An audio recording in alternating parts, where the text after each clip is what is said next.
Kata Nabi sallallahu alaihi wasallam, wa an Ibnu Umar, dari Ibnu Umar radhiyallahu anhuma, qala, beliau berkata, qala Rasulullah sallallahu alaihi wasallam, Rasulullah sallallahu alaihi wasallam bersabda, al mu'min ladzi yukhalitun nas, orang mukmin yang interaksi dengan orang-orang, bergaul dengan orang-orang, wa yasbiru ala adahum, dan dia sabar atas gangguan mereka, khairun minal ladzi la yukhalitun nas, lebih baik daripada yang tidak interaksi dengan orang-orang, wala yasbiru ala adahum, dan tidak sabar dengan gangguan mereka. Di sini Nabi SAW memberi perbandingan antara dua model orang mukmin. Satu orang mukmin dia gaul, dia interaksi. Satunya dan dia sabar, orang begini. Namanya pergaulan, enggak mungkin selamat dari gangguan, dari omongan. Terkadang bercanda jadi musibah, terkadang bercanda menjadi ejekan, ya. Maksudnya bikin tertawa malah bikin ribut, terkadang salah ngomong, salah ucap. Tidak semua orang beradab, tidak semua orang ngomong perhatikan perasaan orang. Semakin kita berinteraksi semakin rawan terjadi gesekan. Sudah jelas itu. Yang satu enggak, yang satu saya kalau interaksi sama orang, saya bisa tidak jaga mulut, saya bisa maki, saya bisa merendahkan, sudah mending saya menjauh. Ya sudah, mending saya menjauh, saya tidak bergaul, saya sibuk dengan pekerjaan saya sibuk baca Quran, kalau haji waktunya haji, saya umrah. Sudahlah, saya tidak ingin banyak bergaul. Dua-duanya baik. Tapi mana yang lebih baik?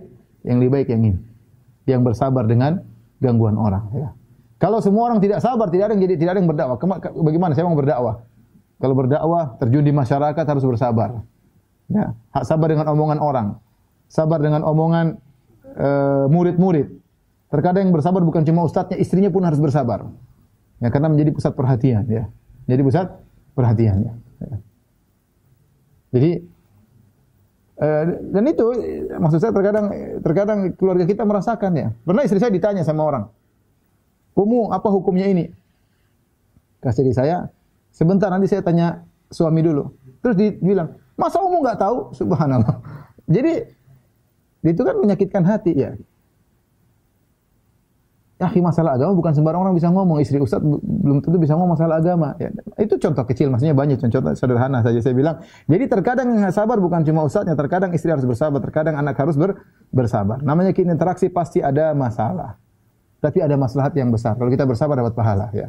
Pertemanan tidak selalu sebagaimana yang kita harapkan. Terkadang ada gesekan, terkadang masalah duit, terkadang masalah akhlak, terkadang masalah apa. Pasti ada, enggak mungkin enggak ada, ya.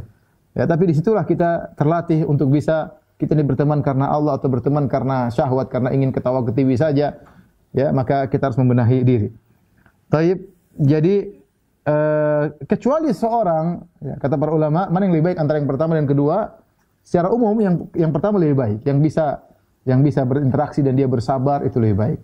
Tetapi jika seorang dia tahu diri, dia tidak bisa bersabar, kalau berinteraksi dengan orang maka dia cepat emosi, terjadi permusuhan, ribut dan yang lainnya, mending dia kurangi interaksi. Ya.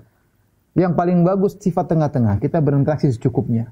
Tidak kita membuka diri kepada semua orang karena ini rawan terjadi pertikaian dan yang lainnya, dan tidak menutup diri juga secara total, tapi kita membuka diri dengan secukupnya sambil menimbang maslahat, karena berinteraksi dengan masyarakat perlu, berinteraksi dengan tetangga perlu, ya, berinteraksi dengan kawan-kawan perlu, ya. Tetapi jangan dibuka selebar-lebarnya karena masing-masing kita punya maslahat yang harus diperhatikan.